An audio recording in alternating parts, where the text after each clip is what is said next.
గీతం యూనివర్సిటీ ఏ విధంగా భూ కబ్జాలు చేస్తుందో మీకు అందరు కూడా తెలుసు.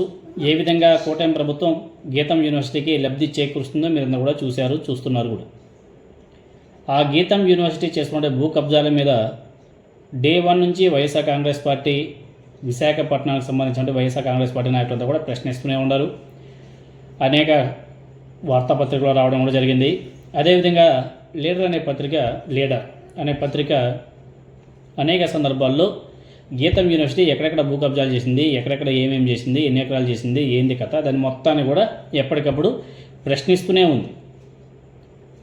అది బాగా ప్రజల్లోకి డీప్గా వెళ్ళే లోపు పాపం గీతం యూనివర్సిటీ ఓనర్ తెలుసు కదా మీకు అందరికి కూడా, మన భరత్ గారే, విశాఖపట్నం ఎంపీ.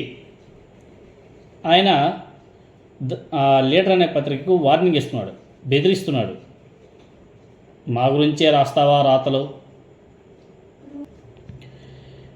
పరువు నష్టం దావా కేసు వేస్తాం, 20 కోట్లు 30 కోట్లు పరువు నష్టం దావా కేసు వేస్తాం అని చెప్పేసి బెదిరిస్తున్నాడంట ఎంపీ భరత్ గారు ఆ పత్రికకి.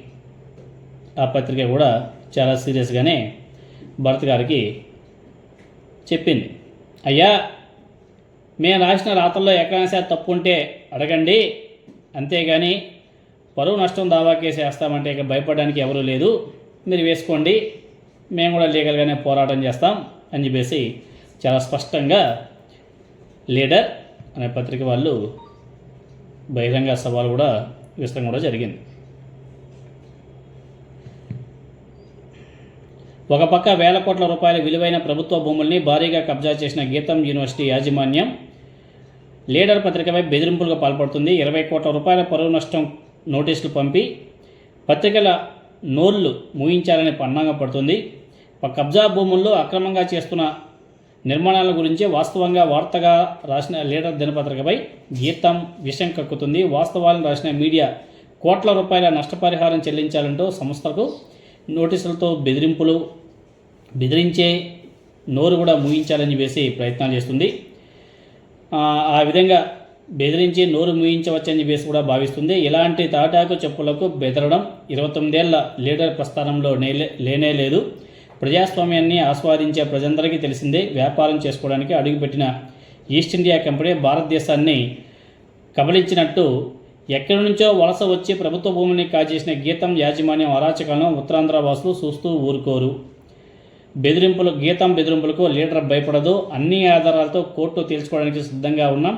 ప్రభుత్వ భూములను కబ్జా చేసిందే చాలక పరువు నష్టానికి 20 కోట్లు కావాలంట అని చెప్పేసి లీడర్ పత్రిక వాళ్ళు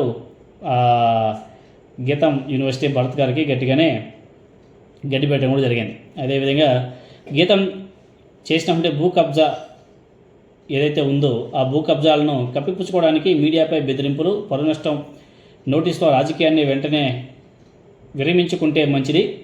లీడర్ తెలుగు దినపత్రికకు పంపిన బెదిరింపు నోటీసుపై బహిరంగంగా క్షమాపణ చెప్పాలి. సంబంధిత భూముల పూర్తి సర్వే నిర్వహించి భూ రికార్డులు, జీవోలు, అనుమతులు, సర్వే వివరాలను ప్రజల ముందుంచాలి. శ్రీ భరత్ స్వయంగా అంగీకరించిన ప్రభుత్వ భూమి ఏ మేరకు ఉన్నా చట్టబద్ధంగా వెంటనే ప్రభుత్వానికి తిరిగి అప్పగించాలి. వాస్తవాలను ప్రచురించిన మీడియా సంస్థలపై ఒత్తిడి తేవాలనే ప్రయత్నాన్ని పూర్తిగా విరమించుకోండి. ఇది జరగకపోతే పత్రికా స్వేచ్ఛను అణచివేయాలని మీరు ప్రయత్నాలు చేస్తే ప్రతి ప్రయత్నాన్ని రాజ్యాంగం, చట్టం కల్పించిన అన్ని న్యాయపరమైన